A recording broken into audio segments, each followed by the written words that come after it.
Cari catechisti, buonasera. Mi piace che nell'anno della fede ci sia questo incontro per voi. La catechesi è un pilastro per l'educazione della fede e ci vogliono buoni catechisti. Grazie di questo servizio alla Chiesa e nella Chiesa, anche se a volte può essere difficile,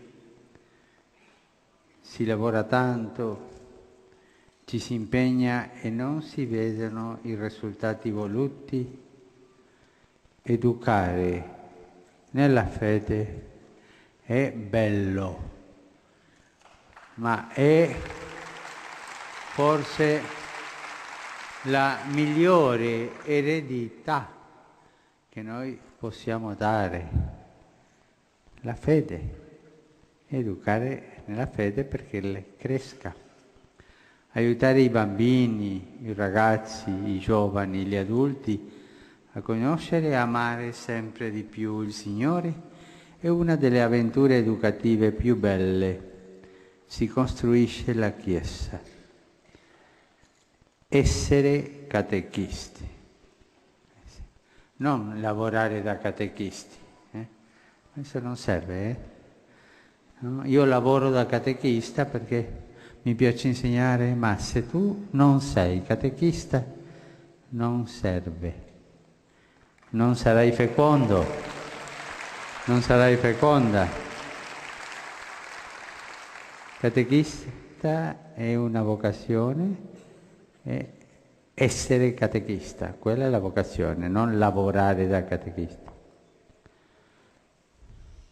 Badate bene, non ho detto fare i catechisti, ma esserlo, perché coinvolge la vita. Si guida all'incontro con Gesù con le parole e con la vita, con la testimonianza. Ricordatevi quello che Benedetto XVI ci ha detto. La Chiesa non cresce per proselitismo, cresce per attrazione. E quello che attrae è la testimonianza. Essere catechista significa dare testimonianza della fede, essere coerente nella propria vita. E questo non è facile, non è facile. Noi aiutiamo, noi guidiamo all'incontro con Gesù con le parole e con la vita, con la testimonianza. A me piace ricordare quello che San Francesco di Assisi diceva ai suoi frati. Predicate sempre il Vangelo e se fosse necessario anche con le parole, ma le parole vengono prima la testimonianza, che la gente veda nella nostra vita il Vangelo, possa leggere il Vangelo. Ed essere catechisti chiede amore sempre più forte a Cristo, amore al suo popolo santo.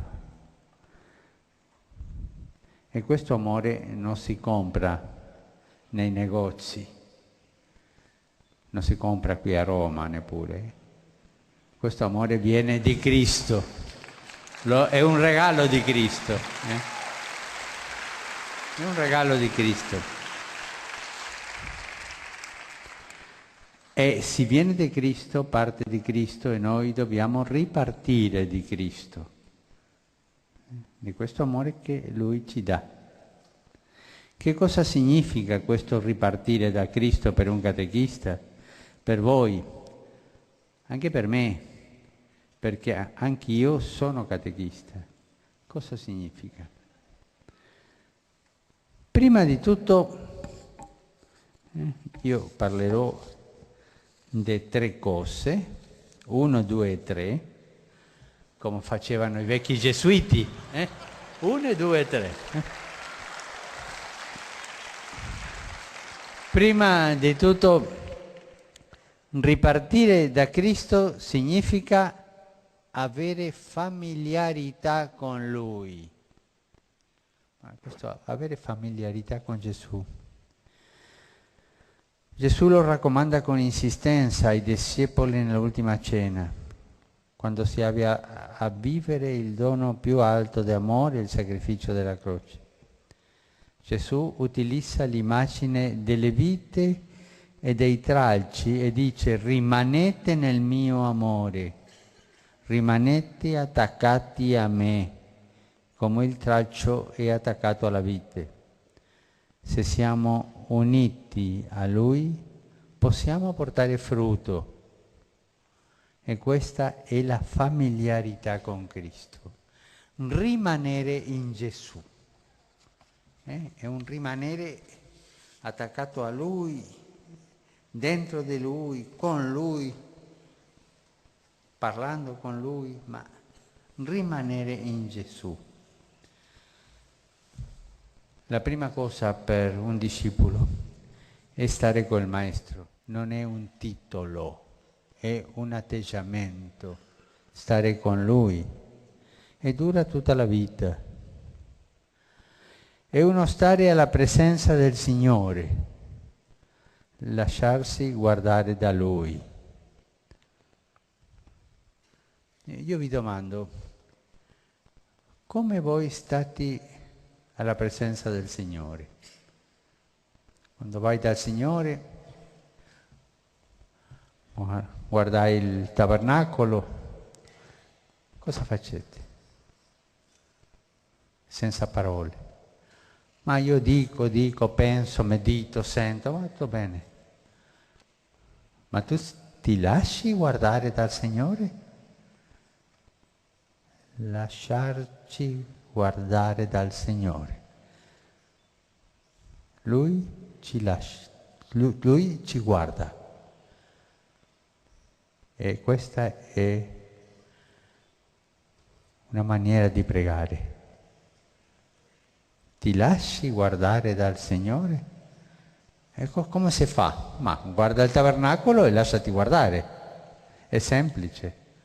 È un po' noioso, mi addormento. Addormentati. Lui ti guarderà lo stesso. Ma sei sicuro che Lui ti guarda? E questo è molto più importante che il titolo del catechista, è parte dell'essere catechista. Questo scalda il cuore,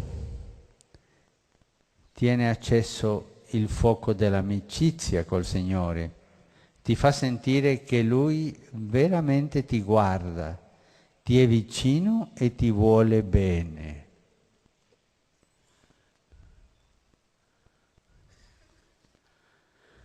Secondo elemento è questo, ripartire da Cristo significa imitarlo nell'uscire da sé e andare incontro all'altro. Questa è un'esperienza bella, è un po' paradossale, perché chi mette al centro della propria vita Cristo si decentra. Più ti unisci a Gesù e Lui diventa il centro della tua vita, più Lui ti fa uscire da te stesso, ti decentra e ti apre agli altri. Questo è il vero dinamismo dell'amore, questo è il movimento di Dio stesso. Dio è il centro, ma è sempre dono di sé, relazione, vita che si comunica. Così diventiamo anche noi se rimaniamo uniti a Cristo. Lui ci fa entrare in questo dinamismo dell'amore, dove c'è vera vita in Cristo, c'è apertura all'altro, c'è uscita da sé per andare incontro all'altro nel nome di Cristo. E questo è il lavoro del catechista, uscire continuamente per amore da sé, per testimoniare Gesù e parlare di Gesù, predicare Gesù. Ma questo è importante perché lo fa il Signore, è proprio il Signore che ci spinge a uscire. Il cuore del catechista vive sempre questo movimento di sistole e diastole, unione con Gesù, incontro con l'altro, sono le due cose. No? Io mi unisco a Gesù e esco all'incontro con gli altri. Se manca uno di questi due movimenti, non batte più, non può vivere. Riceve in dono il cherigma e a sua volta lo offre in dono. Questa parolina, dono. Il catechista è cosciente che ha ricevuto un dono, il dono della fede, e lo dà in dono agli altri. E questo è bello. E non se ne prende per sé il percentuale. Tutto quello che riceve lo dà. Questo non è un affare. Non è un affare. È puro dono. Dono ricevuto e dono trasmesso. E il catechista è lì, in questo incrocio di dono di Giona. È breve, ma è una parabola molto istruttiva, specialmente per noi che siamo nella Chiesa. Che cosa ci insegna? Ci insegna a non aver paura di uscire dai nostri schemi per seguire Dio, perché Dio va sempre oltre. Ma sapete una cosa? Dio non ha paura. Sapevate questo voi? Non ha paura. È sempre oltre dei nostri schemi. Dio non ha paura delle periferie, ma se voi andate alle periferie lo troverete lì. Dio è sempre fedele, è creativo, ma per favore non si capisce un catechista che non sia creativo, e la creatività è come la colonna dell'essere catechista. Dio creativo, non è chiuso. E per questo non è mai rigido. Dio non è rigido. Ci accoglie, ci viene incontro, ci comprende. Per essere fedeli, per essere creativi, bisogna saper cambiare. Saper cambiare. E perché devo cambiare? È per adeguarmi alle circostanze nella quale devo annunziare il Vangelo. Per rimanere con Dio bisogna saper uscire, non aver paura di uscire.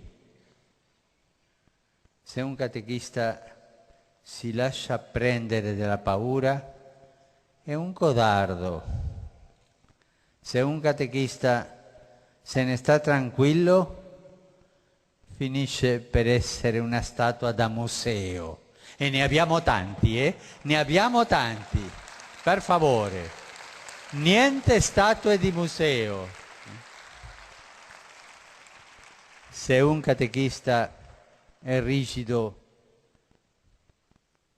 diventa incartapecorito, è sterile. Vi domando, qualcuno di voi vuole essere codardo, statua de museo o sterile? Qualcuno ha questa voglia? No? Sicuro? Va bene.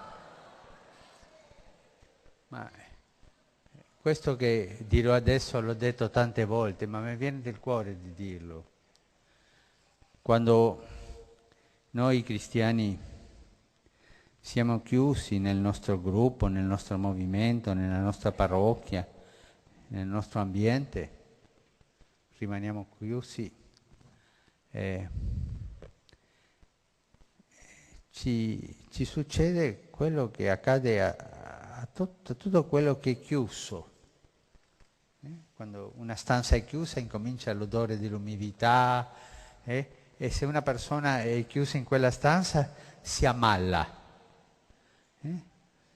Quando un cristiano è chiuso nel suo gruppo, nella sua parrocchia, nel suo movimento, ma chiuso si ammala. Se un cristiano esce per le strade, alle periferie, può succedergli quello che succede a qualche persona che va per la strada, un incidente. Tante volte abbiamo visto incidenti stradali. Ma io vi dico, preferisco 1000 volte una chiesa incidentata e non una chiesa ammalata. Una chiesa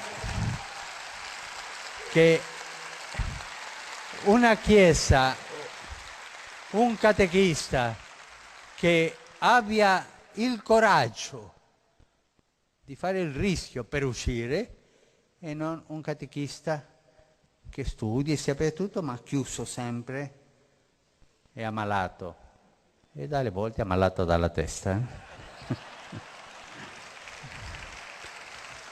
Ma attenzione, Gesù non dice andate, arrangiatevi, no, non dice quello. Gesù dice andate, io sono con voi. Questa è la nostra bellezza, è la nostra forza.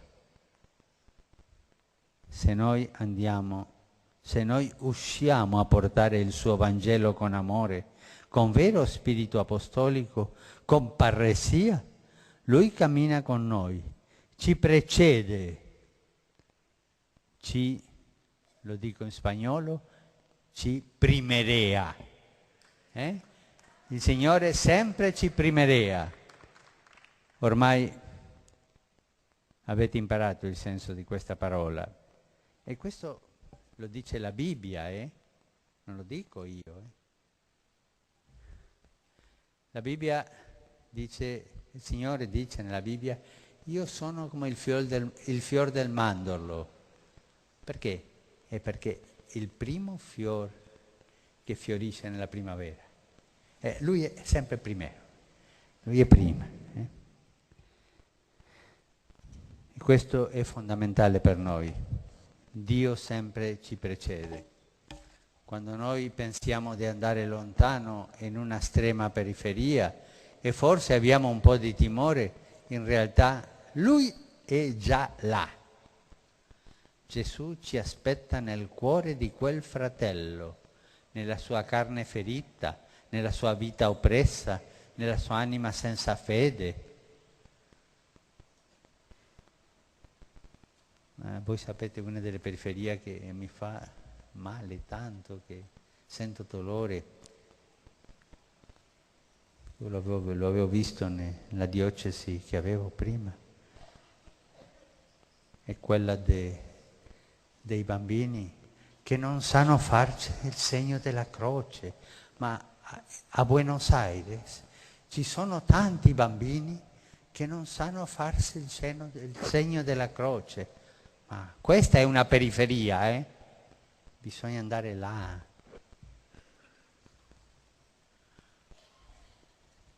E Gesù è là, ti aspetta, per aiutare a quel bambino a farsi il segno della croce. Lui sempre ci precede. Cari catechisti, sono finiti i 3 punti. Sempre ripartire da Cristo. Vi dico grazie per quello che fate, ma soprattutto perché ci siete nella Chiesa, nel popolo di Dio in cammino, perché camminate con il popolo di Dio. Rimaniamo con Cristo, rimanere in Cristo. Cerchiamo di essere sempre più una cosa sola con Lui. Seguiamolo, imitiamolo nel suo movimento d'amore, nel suo andare incontro all'uomo e usciamo, apriamo le porte, abbiamo l'audacia di tracciare strade nuove per l'annuncio del Vangelo. E che il Signore vi benedica e la Madonna vi accompagni. Grazie.